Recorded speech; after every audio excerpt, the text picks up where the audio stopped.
Title belts to Hall of Fame. Doug and Tommy carved the name. Fists of fury and hearts of gold. Every story, every fight retold. Tales of glory, laughter, cry. Tennessee warriors with hearts open wide.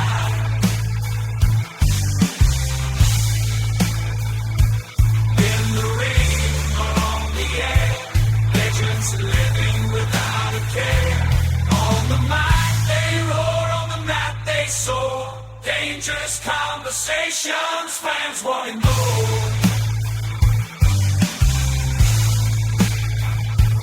Podcast kings ruling the waves. Memphis wrestling raising the stage.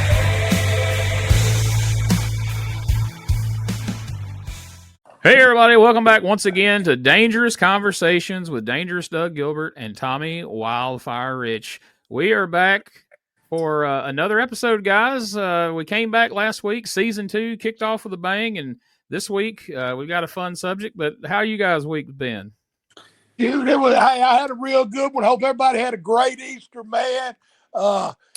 Sit out by the beach a little bit, ate good. Of course, I always eat good. So, I had a big weekend. Oh, yeah, Gene, I had a great weekend, great Easter. Like Tommy said, I want to wish everybody, I hope everybody had a happy Easter and everything was nice, good weekend with family and everything. And like I said, we had a great time. So I hope everybody did. Awesome. I did as well. And I want to remind everybody right here at the top of the show, guys, if you're looking for the podcast last week when we brought it back, it's not in the WrestleCopia feed anymore. And it's on YouTube. It's on Apple Podcast. It's on Spotify. It's in a number of different places. So the best way to find the podcast, go to DougGilbertPodcast.com. And there's links to all the different places that you can find this podcast, plus the previous 30 episodes. There's links to where you can still go back and listen to that as well. So a lot of people have messaged me and asked me, and that's the best for all things, social media, anything to do with Doug, Tommy, and this podcast. You can find links to it right there at DougGilbertPodcast.com. So let's go ahead and talk about some things that we got coming up here, Doug. First and foremost. Yeah, to find out anything about Tommy, Wildfire Rich, Dangerous Doug Gilbert, Gene Jackson, go to the podcast and you can find out everything. Like I said, Gene's got a million different things to talk about. And I'd say, Gene, what do we got first on the list as far as the appearances? Well, as this drops on Friday, the late Thursday night, Friday morning, tomorrow, I guess you should say, on Saturday, April 26th at 2 p.m., you are going to be doing a virtual signing online where you will be autographing copies of the new book, Hot Stuff Eddie Gilbert, The Uncrowned King of Professional Wrestling. And guys, if you want to go ahead and reserve a copy to get signed, you can go to www.thcringside.com/books, and you can purchase them there. But like Doug just told you, we got that link over at DougGilbertPodcast.com. So all you got to do is just go there, you click it, and that's how you can find all these things very easy. But Doug, you're going to be there signing our new book. And man, I'm really looking forward. Like I said, I think I can sit and sign. The people can watch me sign. Actually, I think they're going to have what names, and if anybody's watching and wants one, you can get it right then. And I mean, I'll sign it for you, pick it right up here in front of me and show it to you and sign it and get it right back out to you and everything. Like I said, I'm really glad this is finally, the day's come that this is going to be out and everybody gets to read it and everything. Like I said, there's some great stories with it's a book about my brother, but all the people that have done stuff with my brother, like Tommy is sitting here. I mean, all the different ones of us and stuff, and there's great stories through him from when he was a kid through his wrestling career. And like I said, I'm really proud of it. I think it's a great book, and man, I'll be happy for everybody to get to read it, and I hope everybody likes it as much as I did. Oh, it's going to be a good one. I've got to get me one too. I hadn't read it yet either. I'm excited myself. I think I could probably get Doug to sign it for you, Tommy, if you ask real That- nice. Okay. And something else, Doug, we kind of talked about that this is kind of a project that's been kind of years in the making. So there's a lot of great stories from your mom and dad in there, about Eddie and you guys growing up and their perspectives on a lot of things. So it's really cool to have that included as well. Yeah, man, it's really cool. That's what I said. A lot of different people. There is a whole lot of different people's perspective on this and everything. Like I said, I'm really proud of it. I'm ready for people to get to read it and everything, and it's just gonna be really cool. Saturday, sitting down and starting to sign them and everything, and get everything going. Plus, Gene, that's a great big deal, but man, we've got so many other things going on also. And like I said, I'm so happy that the book is finally here and everything, and we could start signing those Saturday and getting those out to people. But man, we've got a lot of things going on, don't we? Well, we do. And you know what? While you will be there signing copies of the book, our friend Tommy is going to be on April 26th, this coming Saturday. We'll be at the Wrestling in the Smokies Fest in Bryson, North Carolina. Tommy, that sounds like a really cool event you're going to be at, man. This is my first time, so I'm excited about that. I love to go to Smoky Mountains.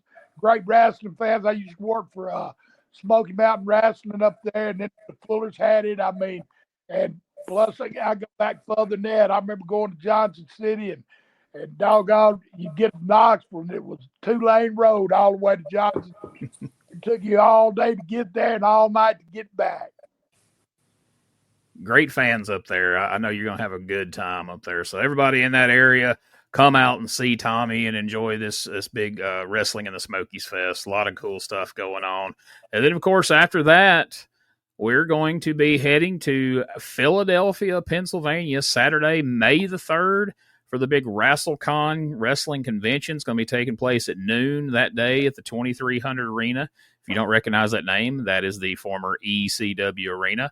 And then that night, it's going to be TWA One and Done. And not only can you meet Doug and Tommy during the day at this convention, that night, Memphis Mafia will be in action.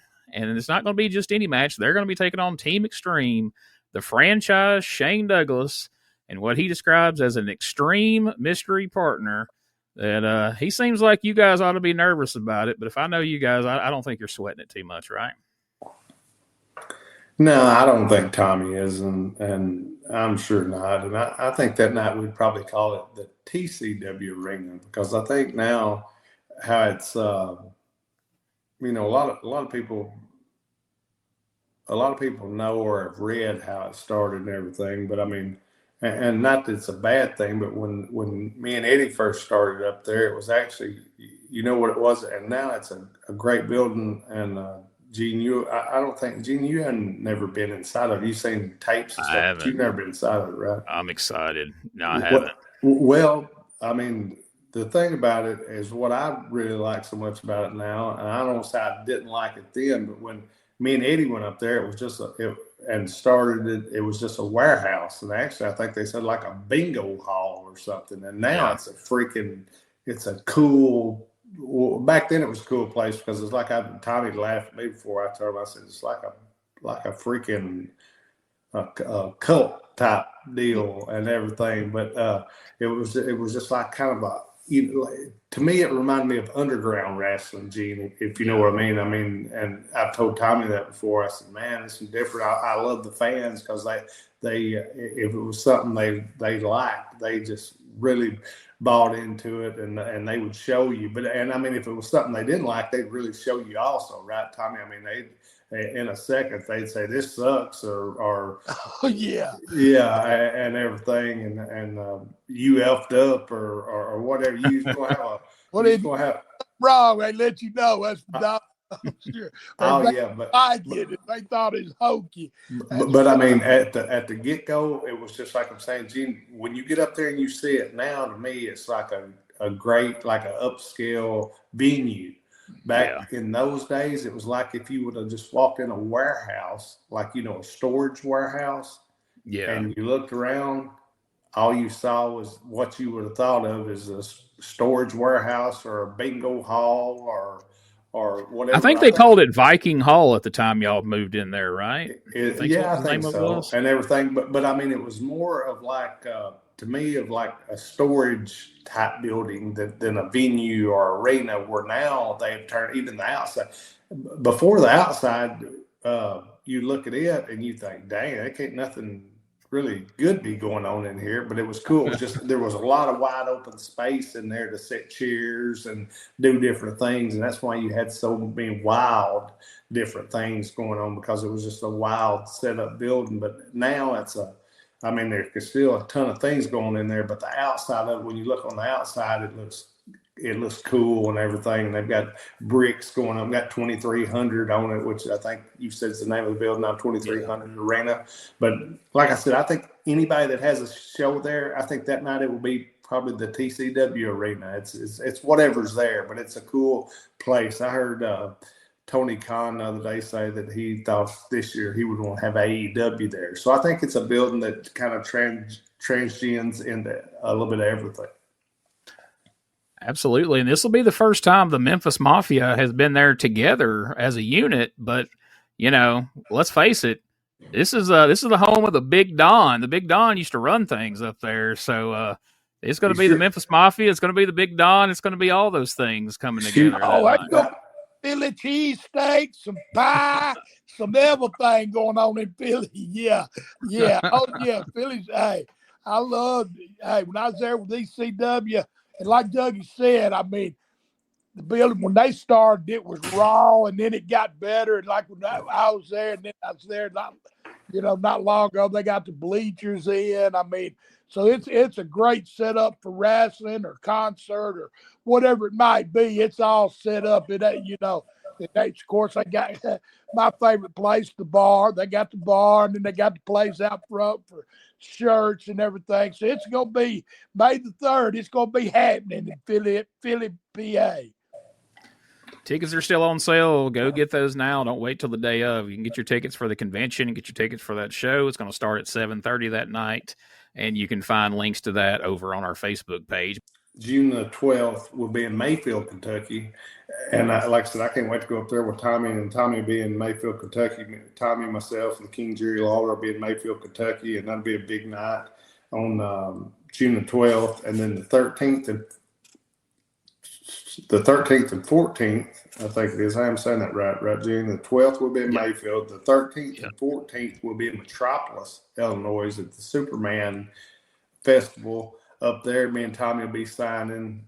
Myself, Tommy, and the King also will be signing at the Superman Festival the 12th and 13th, and that should be a Friday and Saturday, I do believe, and everything. So that'll be real cool to get to see a lot of the old school fans up there also. And man, I can't wait. Like I said, I can't wait to the weekend to go up with Tommy in Kentucky, and then me and him will be back in Mayfield, Kentucky. Myself, Wildfire, and the King will be up there, so it'll be a big night of action up there. And then, like I said, the next 2 days will be in Metropolis, Illinois, during the day, signing autographs. And then there's a show that night. I think me and Tommy might make a little appearance at it and everything. But man, that'd be real cool. Good stuff, man. And we'll be announcing even more things you guys have got coming up in the coming weeks. But right now, we talked about getting ready to head to Philadelphia coming up here May the 3rd. And it got me to thinking, like, man, you guys have a lot of history in Philadelphia. Your brother Eddie had a lot of history in Philadelphia. So I thought, hey, let's talk about it.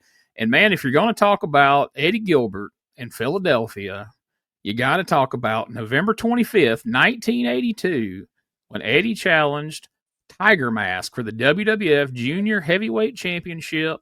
It was on the Prism Network back in the day. He's right there at the Spectrum in Philadelphia. What a match, man. You can go on YouTube and find that match right now. It's still as great a match today as it was back then. I really encourage anybody that's listening to this, go on YouTube, check that match out. What do you guys remember about seeing that match back in the day that many people say was ahead of its time? Man, what was really cool was I got to watch it and everything, which, I mean, I knew, and, everybody didn't know kind of Eddie's style and the way my dad trained Eddie and myself. And, when Tommy started, my dad was around Tommy a whole lot. when he started, and Tommy knew how my dad was trained and everything, and Eddie loved.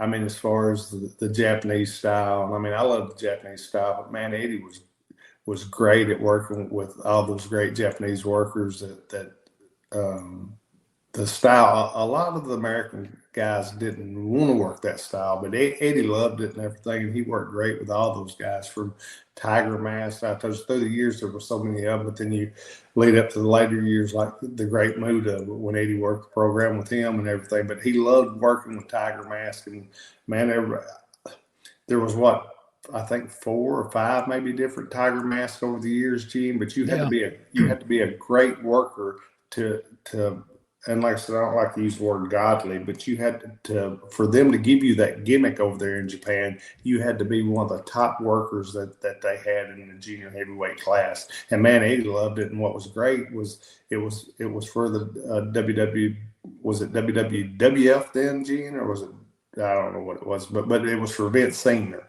and everything. And like I said, Eddie worked against him in Philadelphia. I think he worked against him in Boston. He worked against him like in 4 or 5 different of the big arenas and everything. And man, he really loved it.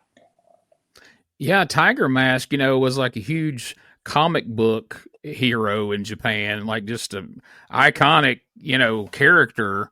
And they brought it into wrestling. Like you said, they only put it on just, the best wrestlers they could find. So this was the equivalent of like Eddie wrestling Batman in America, Right. Like he was like Right. a national hero. So Right. I don't know if people here really appreciate that. See, and the thing that people don't realize, and me and Tommy talked about this when we was over there together, because we had the different characters from the movies in IWA and in Wing from the Monster series movies. And what people never really understood about that, I mean, and I thought all those got over real well, and until I wound up being in the office over there and seeing how all that worked. Like when those movies, when they would make movies and they would come out with the different characters that like the company had, you would think the wrestling company would have to pay the movie company, was in the United States, is what you would think, right? Well, in Japan, the movie company paid the wrestling company for us to do those characters. So Wow. That's kind of different, but that just reminded me when you said that about him being a character and like a Batman or something, but it's so different how the culture in Japan and in America is. And like I said, the movie company's paying the wrestling office instead of the wrestling office paying the movie company. It's just everything's kind of vice versa on the way you would think things work. But I thought that was really cool that the wrestling company had money coming in from the movie company for different guys. You can ask Tommy, he was over there with us. There'd be like 5 or 6 of us, which we'd wrestle as ourselves, but then we'd put the mask and the different things on, and they would call it like a monster series type deal. And man, it would really get over with the people. And that's that just reminded me of that. You saying that about the Tiger Mask deal. But like I said, the Tiger Mask was always one of the most over things over there. Yeah, I guess it was a different mentality there, where here they would think, oh, you're making money off our character. But in Japan, they seen it as, hey, you're promoting our movies. Exactly. That's what I was going to say. That it was, to them, it was promoting, and the fans loved it. And when I get done here, we'll let Tommy talk, because he actually seen it and could tell you how it actually worked. But I mean, Gene, it was almost unbelievable, wasn't it, Tommy? Oh, it was crazy. I mean, Dougie, he'd do that Freddy Krueger thing. See, I'd get scared. Hey, the Japanese folks, they believed too. I mean, he had Luther. I mean, it was all of them. And they'd go toward them people, and they'd part like Reds, like Bruiser Brody and Stan Hansen, going out in that crowd. And they would part like the Red Sea, and they believed like them characters. I mean, and the guys did it so good too. I mean, like Dougie with Freddie, and God, I mean, it was, and I don't know if that in Japan too, because like we was talking about, like Eddie to me, he was Hollywood, he was showboat. He had that charisma for that. But it's like Dougie said, when it come to wrestling, because he grew up in it, he'd be on that mat just as hard as anybody else. I mean, and like Dougie said, I'd rather do it my way. And Eddie, he'd go out there and he would wrestle, their style and go out there and he as good as he was at the showboating and that kind of stuff.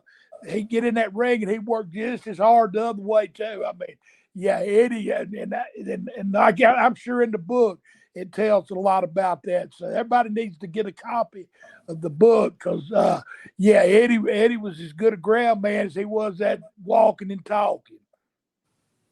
Very versatile. And like we said, Gene, this Saturday, 2 p.m., if you want to go ahead and get your book now, you can pre-order it now, and I will sign it. I've got boxes sitting here beside of me that you can watch me sign them. As I'm signing them, you can be on here and watch me do a virtual signing. I'll be doing that at 2:00 this Saturday. So we'll jump ahead a little bit because you mentioned Eddie working with the Great Muta. So in April of 1989, at a house show at the Civic Center in Philadelphia, Eddie wrestled Great Muta for the first time in Philadelphia. And then they came back a couple months later in June to have what they called the Dragon Shy match, which was something from the mind of Gary Hart that he created. And that was part of the Great American Bash Tour. Him and Eddie squared off again. And then again, as part of they came to Philadelphia actually twice during that tour. And they had, now this is pretty wild to think of Muta in a coal miner's glove match, Muta versus Eddie as part of the Great American Bash once again at the Civic Center in Philadelphia.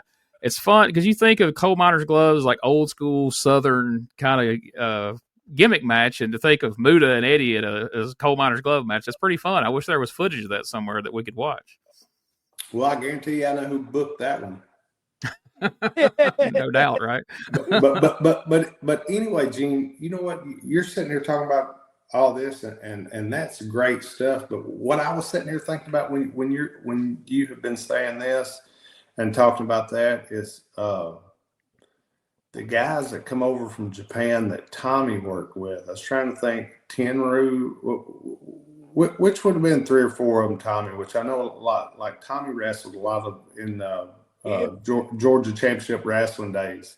I mean, and now General Tenyru, he was one of the freaking greats and had his own company, had War, and I mean, he was a star for All Japan, New Japan, and everything, and always a really tough guy that everybody looked up to. But Tommy, there was 3 or 4 of those different guys like him. Yeah, Jumbo. I worked with Jumbo some. And the kicker with that, Jumbo, you know who trained Jumbo, Gene? No. The Funks and my dad. Really? Yeah. Oh, wow, that's cool. And that Tenyru, I worked for Tenyru when he had the War. I mean, it was, Tenyru, he come to Georgia for a while. He wrestled in Georgia. He was there for, 7-8 months. He wrestled there.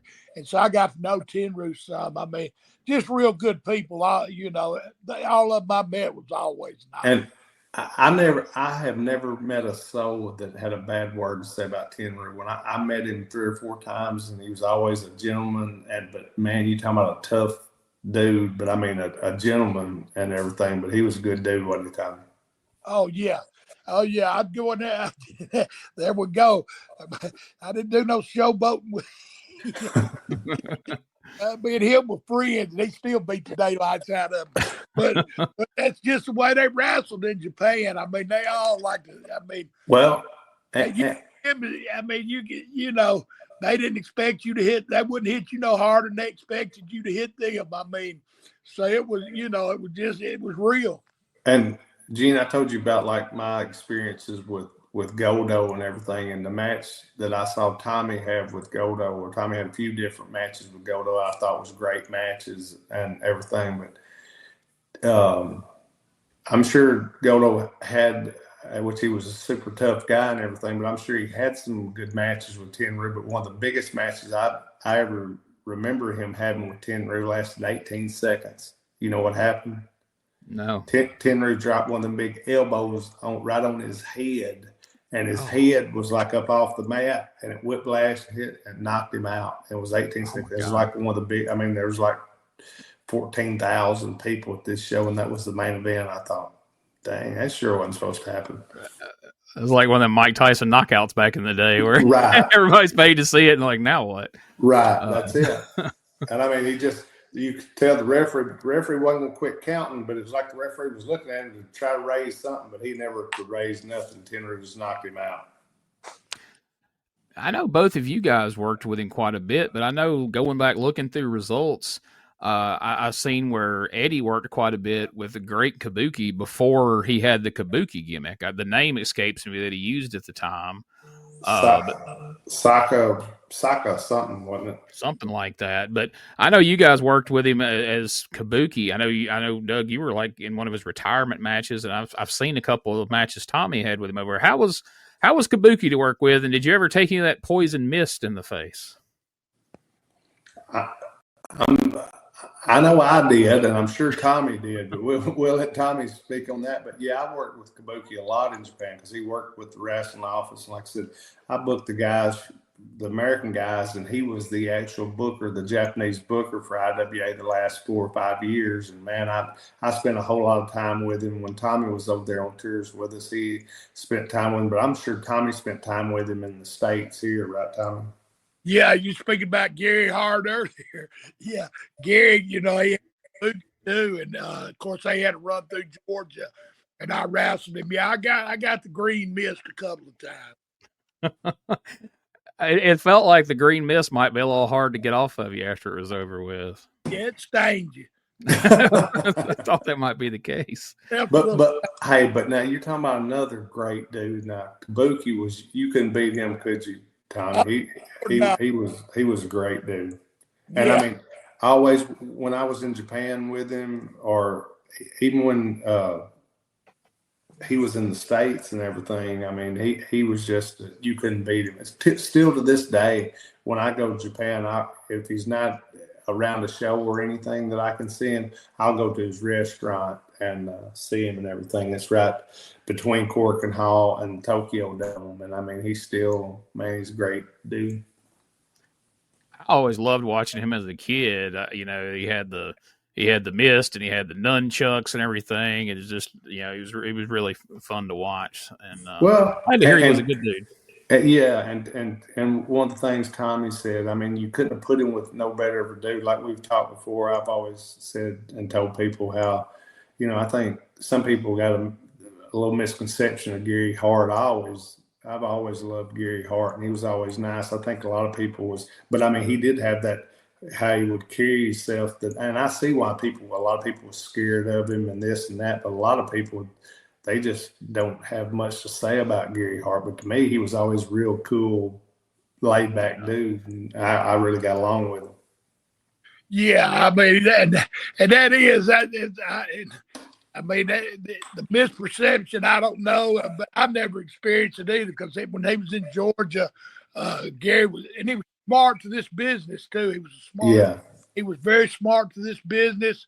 I thought he got super heat. I mean, he was always in good angles and always had good guys. I mean, it was always nice. And I was just young, back then too, but he was always super nice to me. And like when I worked with Kabuki, like if he seen something, he'd tell me, hey, try this a little different. I mean, yeah, he was always nice to me. I mean, And it's the way he carried himself, I think, Gene, might have been why a lot of people and they would probably, a lot of them wouldn't dare tell you, but just a lot of people didn't talk to Gary and everything, and to know how smart Gary was. But I mean, Gary was smart, booking wise, smart, and he was just smart. And like Tommy said, and if he cared about you, and back then though, I think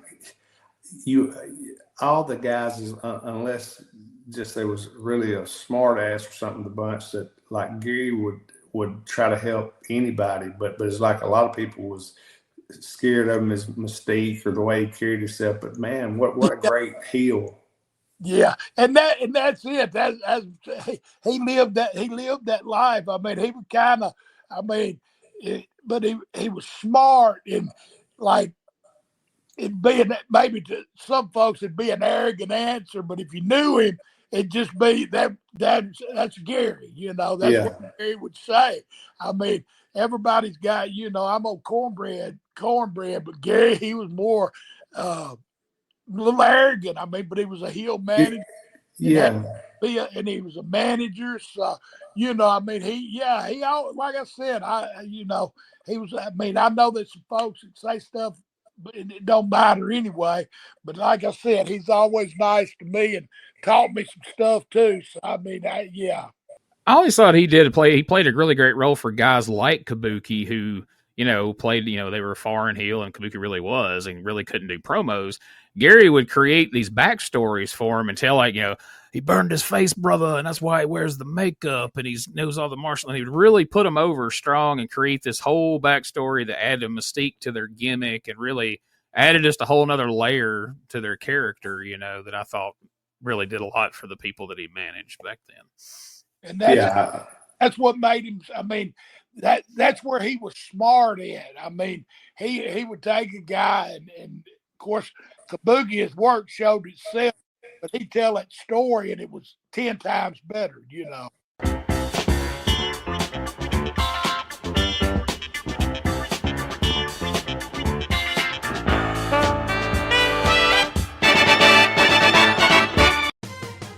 Hey everybody, Gene Jackson here, inviting you to check out the Retro Wrestling Review, where each week I'm joined by some great co-hosts who help me review classic episodes of USWA Championship Wrestling, and right now we are doing week-by-week reviews of 1993. But we don't just do reviews, sometimes we get a chance to interview some of the people who were there and lived it, plus do watch-alongs. It's a lot of fun, so check out new episodes that drop every Wednesday at WrestleCopia.com. And to find links to everything associated to the podcast, you can go to uswapodcast.com. So bringing it back around to Philadelphia, so we're about to talk about a couple matches from 91 for Tommy. But one thing Philadelphia has always been known for, I mean, even me being down in Mississippi and reading magazines and hearing different things, is Philadelphia kind of became famous as being a quote-unquote heel town where, you go in there and they're supposed to cheer the Dynamic Dudes, but they get booed out of the building, but they're cheering the Freebirds, or they're cheering the Midnight Express, but they're booing the Rock and Roll Express. How was that for you guys back in the day when you go in there and you're like, all right, this crowd's going to be different. They're not really going to do what we're expecting them to do. Do you kind of adjust and kind of change things up a little bit to allow for that, or you just forge ahead and everybody plays their role and the fans fall where they may? How did you deal with stuff like that back in the day? Well, to be honest with you, when you take a big blonde-headed cornbread boy up to Philly and and Tracy Smothers, another cornbread boy, and then put a little Guido with them and try to pass yourself off as a full-blooded Italian, they kind of hate you up there. Give them a little bit of this and a little bit of that. Yeah. Oh yeah, it was easy for me to get. We got good heat, but and a lot of them did like the heels, but they didn't like us at all. But Gene, I think where you was getting to before Tommy goes to that, you was talking about like the WCW days, right? Yeah, like in the 90s. For instance. Now I can say, in which Tommy can say a lot more than I can about this, but I was up there with him. And the one good thing was I was a heel, so I didn't have to go through what Tommy and them did. But I mean, I think Tommy and them took it fine, but what everybody knew going up there was whatever they was selling, they wasn't really going to be buying. I mean, they didn't want to cheer the baby faces. There would be a few people that did, but as far as the majority of your fans, like when WCW go up there, now they didn't want to cheer a baby face, or if you want to say white meat baby face, or just a baby face off TV. They'd rather boo the baby faces than they had the heels, and they cheer for the heels. But that was just, everybody knew that Philadelphia, Baltimore, Tommy, all those towns was kind of the same up there during that era, right? Like during the WC, when you was going up there for WCW, when Eddie was booking some, when he was working up there. But I remember going up there and I thought, man, this is like a total different I mean, you go to the other towns and all the baby faces would be over. I mean, people would pop and go crazy, and up there they cheer for all the heels and boo the baby faces. It was just right the opposite. Is that cool? Yeah, like I told Tom, it's like a cult. I'm not sure.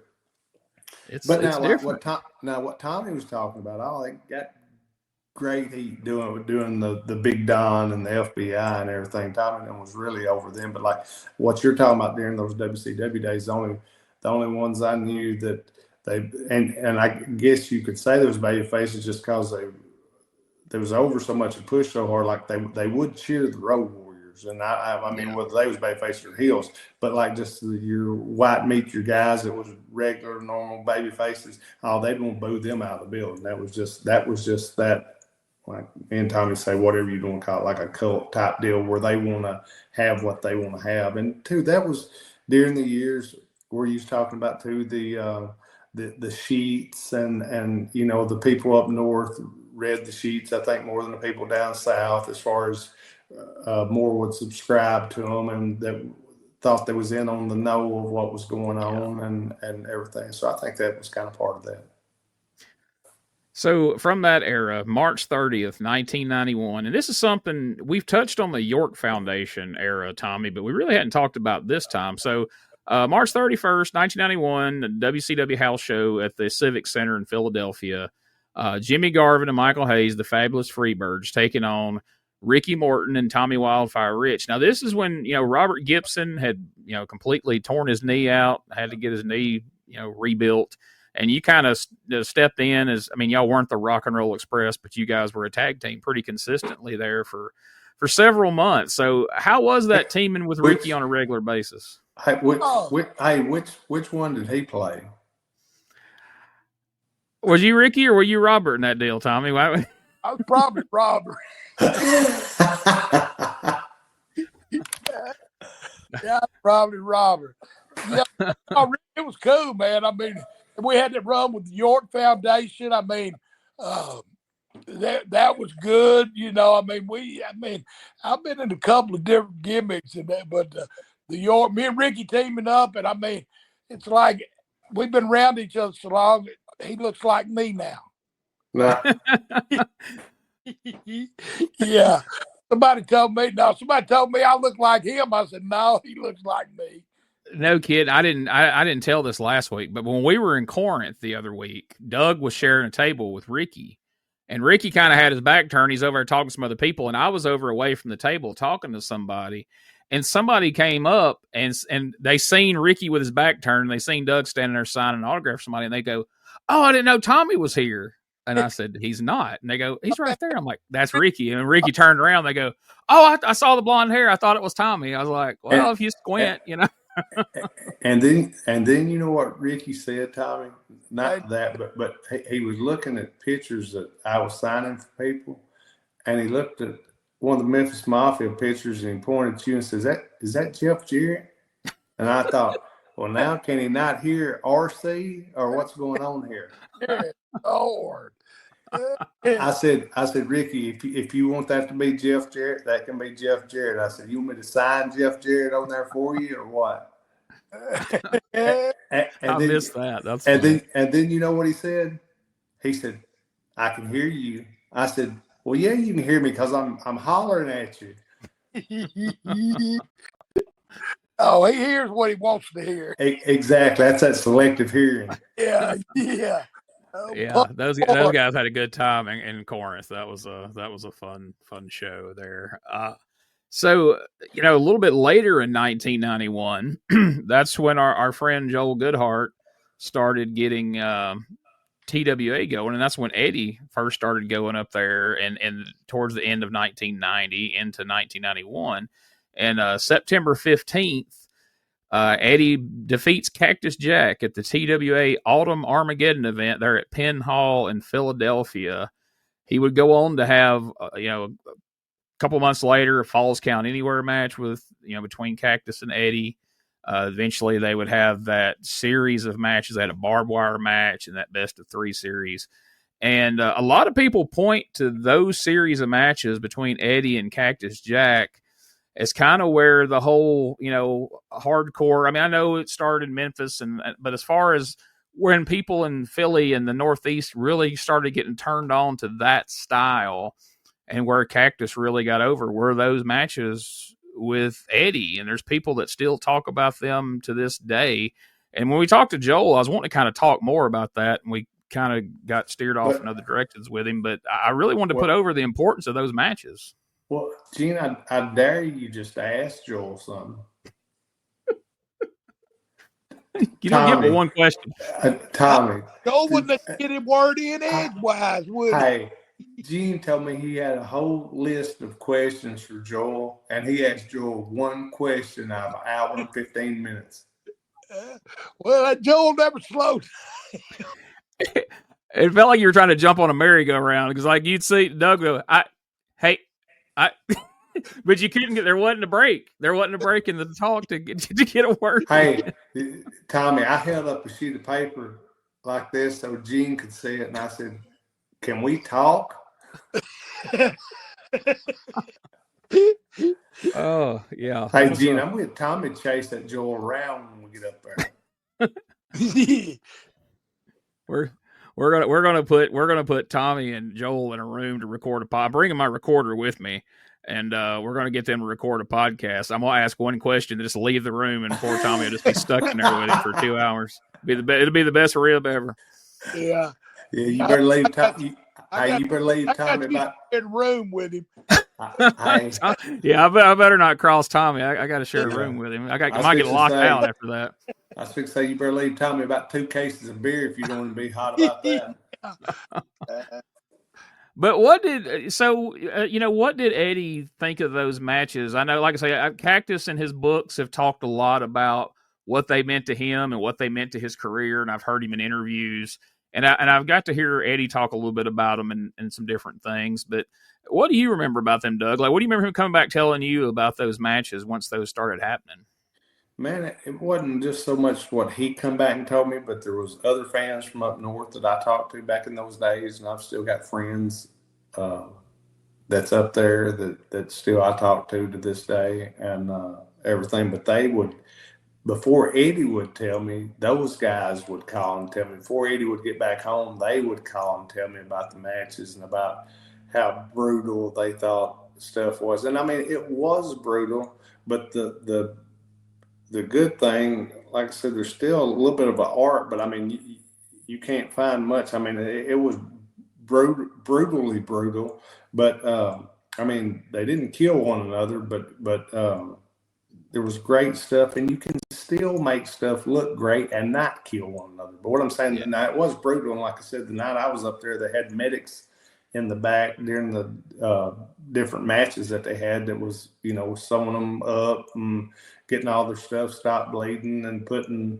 stuff on them. But I mean, they had so many different gimmick matches, and I mean, and they both knew how to work. And I mean, I think it really helped Cactus as far as, I don't mean for this to sound wrong, but I think it helped Cactus more than it did Eddie, because I think Eddie had already put his imprint on what he could do and everything. It's like I said, I just called it Memphis North, in which, people that don't understand what I'm saying, like Tommy does, and I think you do. But I mean, stuff that had been going on down here for years, they just took it up there and got a little more creative with it and changed it just a little bit and everything, and it was great. And I mean, it did great. Joel's fans loved it. Everybody else up there loved it. And I mean, it was truly hardcore stuff and everything. And I mean, that's what I think, if you ask Todd Gordon, I think that's what kind of got him to wanting to start his own thing years later. Yeah, even though those matches were, TWA and they weren't ECW, but to me, they laid the groundwork for ECW. And a lot of people, when they talk about the legacy of ECW, and they talk about, it all started with, Sabu and all these people, like, no, it started with Eddie Gilbert and Cactus Jack. And then ECW spun out of that. Like you said, that's what, motivated Todd Gordon. And then, it's no coincidence that then Todd goes and seeks out Eddie to be his booker to start ECW. And you know what? Every everything revolves. And the good thing, to me, that was a good time for us. And then when it revolved and Eddie left and Todd and Paul and Jim Crockett started, that wound up being, I wanted it to work for everybody. This is the thing, whether I agree with some people or even like some people, I want it to be good for all the boys. I wish all the territories could have kept working. I mean, and you can't blame, everybody wants to say, well, Vince hurt everybody and killed everybody. Well, it's hard to say a guy's not a really smart, brilliant guy that's made billions of dollars in the wrestling industry. And here's another thing. You hear people, I do at certain times, and me and Tommy have got more respect for him than most anybody, but Mr. Jim Barnett. I mean, people will knock him. And the one good thing, though, you don't hear this about him is he didn't try to take everything over. He had the Superstation before anybody else did. And he had Tommy going nationally when Tommy could have went anywhere he wanted, anytime he wanted, over as much or more than anybody was at the time. But he didn't try to take people's territories. He would stay in his lane, and he might move a little bit out this way or that way, but he was going to leave it open enough for everybody, right, Tommy? So everybody could make a living, and it would be good for all the boys. Yeah, it was, but back then when it was NWA, I mean, it was just, and that was the thing. I mean, Barnett, he had that wrapped up, and Turner even, the wrestling's what made him, and they could have, I don't know if they just didn't know, but Mr. Barnett, he was big into that NWA anyway, in the territories. Everybody was doing good business, I think the business over the years, it changed. I mean, let's say, the cycle of the business changes. Right. And I think, back when we did it 7 days a week, 365 days. And we say that jokingly, but by the time you work 2 or 3 times on the weekend, sometimes we did work, you do Atlanta TV, Columbus TV, and work somewhere that night. You could work 8 or 9 times in a week. So he was actually averaging, 365 days, right.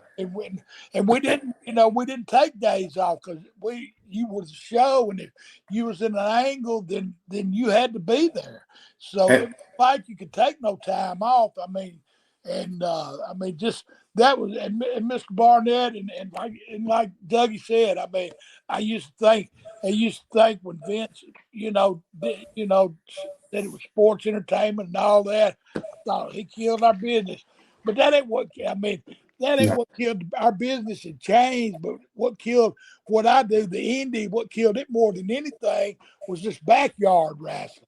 These boys would get 4 of their buddies, and one of them get a pair of boots, and one get a pair of shorts or tights, and they rent a building and come in there, and it's just a shit show. Excuse my English, but I think that's what hurt my independent wrestling more than anything. Not Vince. He just carried it to another level.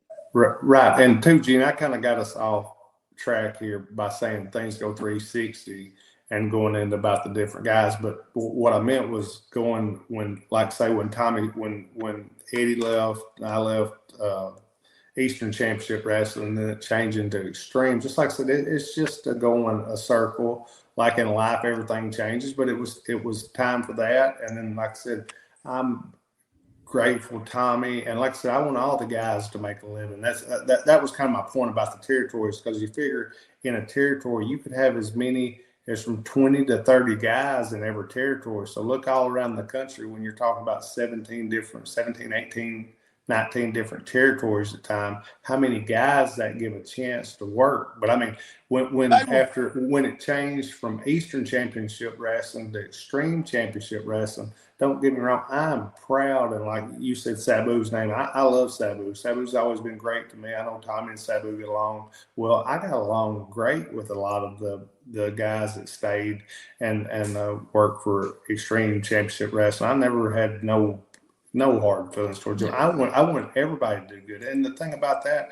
Tommy did great up there. And during the whole time Tommy was up there, about 3/4 of that time, I would fly into Philadelphia almost every weekend too, but I'd go work in New Jersey for the National Wrestling Alliance. So it was kind of good for all of us. It was good for Tommy and all them guys, and they really got over and drew some money and had a lot of heat. I mean, I think you've got a few cards that Tommy was on up there against different guys, and I'm sure he can tell you how that went.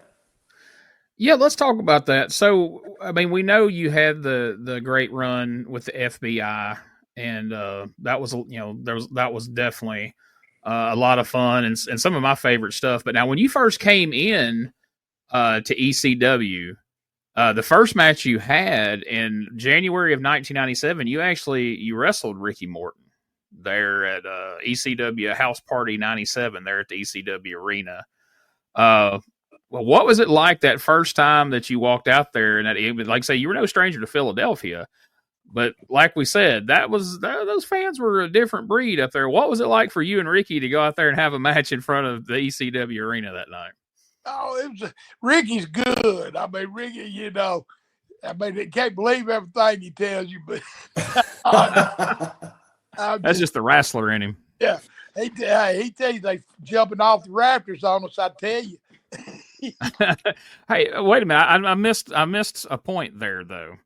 Before you wrestled Ricky that same night, you and Ricky teamed up against the Gangstas, New Jack and Mustafa, and at the end, you turned on Ricky or Ricky turned on you. I don't remember which one it was. I guess I should ask that first. How was it work? Because New Jack, obviously one of the more controversial. That's probably what happened. I was probably pissed off at him for having. He probably left me in there more than he was in there. Yeah. Hey, but at Mustafa, I mean, he was good. New Jack, I never had no problems with him. I mean, you hear stories how he got silly sometimes, but we had a good match with him, and of course, we were fresh meat to them too. So it was. I mean, the match was good. I don't really remember me and Ricky coming back out and wrestling, so you'll have to clue me in on that one a little bit. But well, you won, so it went well for you at least. Yeah, say I turned bad, huh? Yeah, you turned bad, and so you beat Ricky after y'all lost to the Gangstas. You beat Ricky in a 1-on-1, and then in February. Now this match is on our Facebook page. This thing has had like over 100,000 views on our Facebook page. It's you wrestling Terry Funk, February 1st, 1997, ECW crossing the line again. Love this match. Like I said, it's gotten a ton of views. People message me about it all the time. Please share memories of wrestling Terry Funk in the ECW Arena. He beat the hell out of me. He didn't work easy anyway. And then when he was up there in ECW, because it was extreme, he got extreme too. I fought for my life. I remember. I don't remember much, but I remember that. He got up on the damn rope and did a moonsault to the floor on me. I ain't never done that in my life. I thought, oh my God, I gotta catch him. If I don't, he'll get up and kill me. So yeah, it was an experience, but it was always. I worked with Terry a few times. But up there, it was different. Yeah, he was a wild man. I told Tommy Gene a few times. Tommy was a lot of the shows where I worked with Terry. I'd come back, and Tommy would just be smiling. I said, "Say that was good," I said, but I've been in easier street fights than that. Yeah, you wrestled Terry on an Eastern Championship Wrestling television on one of the TV shows, and that's on our Facebook as well as the Dark Patriot. You wrestled with Terry.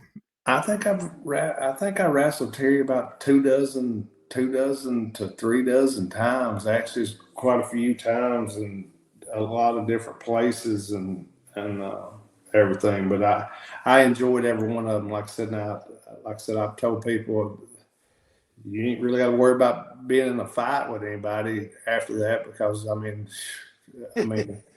that was one of the things. Like I think I told y'all before, but always before and in the earlier days, I mean, everybody that was a NWA World Champion, the whole deal was nobody could beat them. If they didn't want to be beat on any given day, they wouldn't be beat. And that was the tough guys. And Terry was one of the tough guys.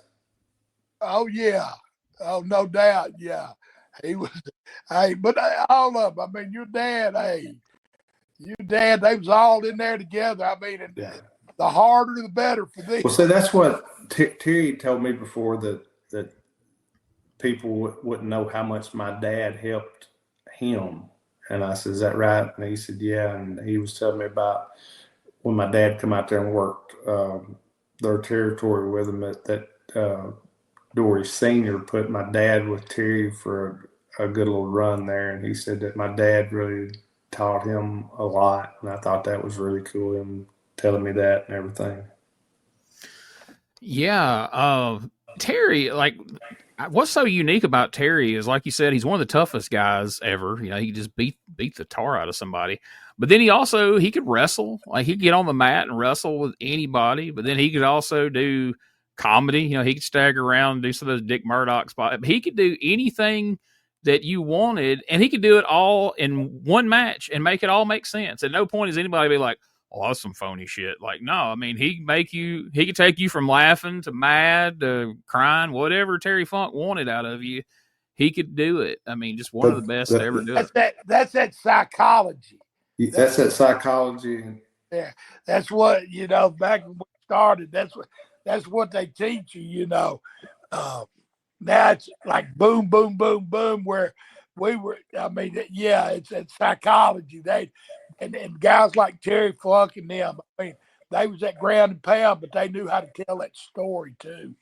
And Gene, how many people have you ever seen? Well, if you ever seen it, it was just copied, but like the empty arena match. Just I'm talking about using your. Terry was a smart freaking guy too. I mean, people don't realize this, don't know about Terry, hadn't read books and know this. Like, Terry kept his Actors Guild card so he would have insurance that he didn't have to pay for. I mean, he'd show up in a movie here or there, but he stayed connected with California long enough with the movie business that his insurance was paid for, his and his family's insurance. I mean, what would people give these days to have free insurance? I mean, good insurance. I'm talking about the Actors Guild insurance. Terry was a smart freaking guy, other than being tough and knowing what he was doing. He handled his business right. He handled his money well. He's one of the freaking guys that never, when he took his last breath, he still had plenty of money in the bank. And I mean, he didn't ever have to worry about it. And knock on wood, I can say, me and Tommy can both say we was at the last two shows he wrestled, and I'm lucky enough to say I was one of the ones that wrestled him in the last two matches that he ever wrestled at. That's awesome. Yeah, he's one of the best to ever do it, and that's cool that you guys have wrestled. Got to wrestle him so many times, and the connection that the Funk family and the Gilbert family had with your dad and your brother and you and everybody. One more thing I want to touch on about from the ECW arena, because you mentioned this earlier in the context of Japan, but now Freddy Krueger, or at least Doug Gilbert as Freddy Krueger, hasn't had many matches in the States, but now in August of 1993 on an ECW taping, Freddy Krueger and the Headhunters wrestled Salvatore Bellomo and the Super Destroyers in one of the rare Freddy Krueger sightings in America. And you also tagged with Eddie on that show as well. You wrestled 2 or 3 times on that show. But how was it being Freddy in Philadelphia? I thought it was cool. The reason we've done it was because there was Japanese press there, and we had come there, and then we went to Mexico right after that on a tour, and it was really big in Japan, or it was really cool for the press for you to come to the United States. It was cool for the Japanese guys to come over and really kind of help them and build them up. But it was also cool, even if you was one of the gaijins, one of the Americans, for the Japanese press to be able to take photos of you wrestling in the States and put it back in Gong and Baseball Magazine back then. And then we left there, and like 3 days later, after the Philadelphia show, we went to Mexico City, and I was trying to think what company it was that our Japanese company was affiliated with over there, but they really thought it was cool that I had the Headhunters there. I had Masanaga there. I had Miguel Perez there. Everybody that was from the Japanese company, kind of the top guys. Victor Quinones was there. But there was a lot of us there. But what we done 3 days after that, we flew straight to Mexico and was in Mexico for like 9 days. And then we flew straight from Mexico back. I flew to Dallas and straight from Dallas to Narita to Japan for 3 weeks. So it was like a month and a half tour. But it was we'd come home from Japan and then went straight to ECW, then done that. Then 3 days later, we left and went to Mexico. Then went straight back from Mexico, straight to Dallas, straight to Tokyo Narita, and we went back for a 3-week tour. But that's all of us guys, the whole company. But it was so much. There's so much Japanese press, and it meant so much. It was great for them to follow you around. And then, like I told you, I can't remember what year it was now, but then I went to Germany, and I just come back from Japan, and Japanese press followed us from Japan to Germany. But Chono was on that deal, and that's when he was at his height and everything, and that was always a really cool thing, having the press to follow you and put everything in Japanese magazines. And you ask Tommy over there, they think it's a weekly magazine, not a monthly magazine like they'd have here, but every week people would be going, your Japanese fans, to the newsstands and buying Baseball and Gong magazine. I got to put over something right here. I was talking to Melissa about this when we was watching your tag match, you and Ricky wrestling the Initiative in Corinth the other night. Tommy, could you go out there and wrestle in a sweater and a rubber mask in some of these long matches in some of these hot buildings that Doug was working as Freddy Krueger? That's what always amazed me. Whenever I watched Doug do the Freddy game, I'm like, geez, how is he able to do that? I'd have a heat stroke before I got to the ring. No, I couldn't. No, I couldn't even do it if it was cool. Outside in the winter. And it's hot as hell. Yeah, I would smother to death, Bubba. Yeah. Yeah, kudos for that, man. That's rough. But hey, May the 3rd, though, everybody tell somebody, because it's going to be a big show in Philly, and I'm so excited about it. Just want to leave that on everybody's mind right now, because May the 3rd is going to be a big shindig in Philly. We're going to do it country style. And you know what? Mafia's coming to town. Yeah, guys, and ever who he wants to bring. They want extreme. We've done that. Yeah, and like I said, it'd be the first time the Memphis Mafia has come to Philly and everything. Me and Tommy will be there. We've been there a million times. He's been there by himself, and I've been there by myself, but we haven't been there together. And you'll see us for the first time at the TCW, ECW, 2300, whatever you want to call it, the arena. You come on out, like I said, we'll sign a picture, take a picture with you, and you come back that night and you see us both fighting. Hey, Joel Goodhart, you put a good one together, brother. That's right. I mean, not only do you get to meet the Memphis Mafia, but everybody who's ever been anybody in that scene is going to be there at that convention for you to be able to meet them and get pictures with them and get autographs and all that good stuff. So I'm excited. I've never been to Philly. I've never been to the ECW arena. So I'm really, really excited about this show, and people really need to check it out. May the 3rd, TWA, one and done. Like we said, you can still get tickets for it. For both. Hey, Tommy, are you going to take Gene over there and run him up them steps you run me up and everything? Yeah. The Rocky steps? The Rocky steps, you ain't lying. We may slowly jog up those steps or walk up those steps. You got to run up. I got a chairlift for me. Hey, yeah, I was going to say, I ain't going to be able running. Hey, look, Tommy, he's got to run up and do the Rocky deal, right? Yeah. Oh, yeah. Hey, a lot of good times, man. A lot of things there in Philly, man. Yeah, I'm looking forward to it.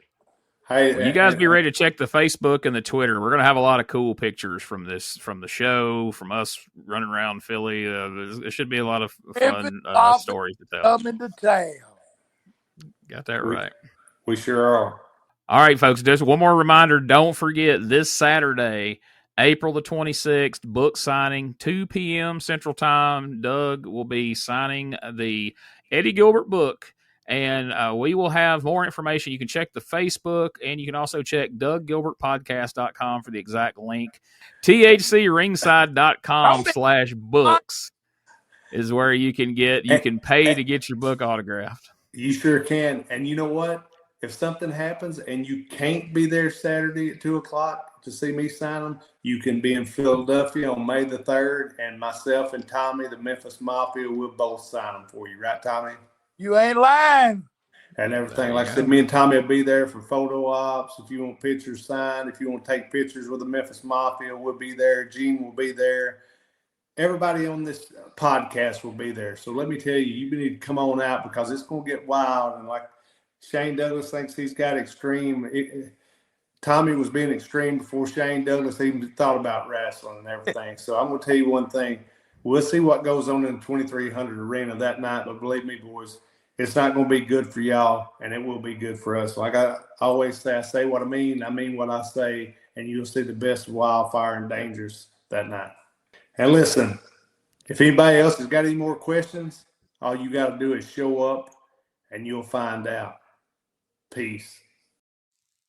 If you sweet, nice, innocent people of Philadelphia, Pennsylvania, well, please just excuse me a second, but I had to come outside just once again and go down into the woods as far as I could before I really felt low, felt so dirty, kind of like a redneck from Texas, the way that Terry Funk feels every day of his life when he gets up in Amarillo, Texas. Well, Terry Funk, you've come on this television, you've come on Sports Channel, and you've made fun of me. But this Saturday night, chump, I'm going to shut you and all the people of Philadelphia, Pennsylvania up. Because, see, the people of Philadelphia have long been waiting for a hero. They've gone out to the Phillies game just like me, and they've sat with their heads down. I even went and bought a ball cap, hoping that they do good this year. They're the worst team in Phillies history. They can't even get a home run hitter. They can't get anyone, but maybe, just maybe, after Saturday night, they're going to sign up. Moi, Hot Stuff Eddie Gilbert, the new king, the only king of Philadelphia. This Saturday night, I will be crowned officially the king of Philadelphia after I beat you, you has-been, washed up, no good for nothing, Terry Funk, because I'm going to take you from corner to corner, pillar to post at the ECW Arena Saturday night, brother, and no one, not even your mama, is going to recognize you with all that blood covering your body. So people of Philadelphia, when it is over with, bow down to your new king of Philadelphia this Saturday night. In the heart of Tennessee, born with pride, Doug and Tommy taking rings in stride.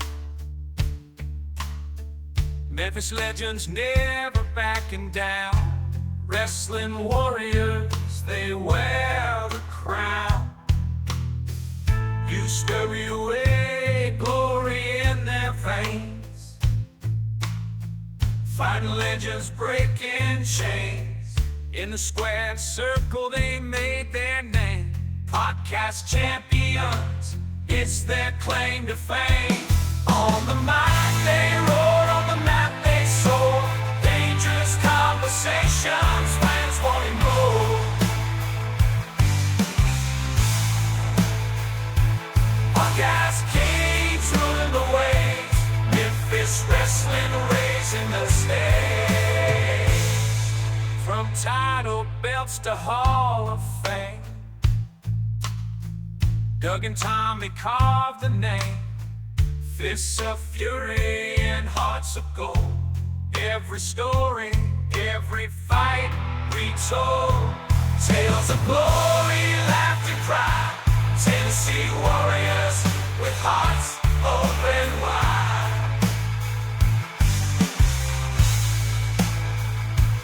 In the ring or on the air, legends living without a care. On the mic they roar, on the mat they soar, dangerous conversations, fans wanting more.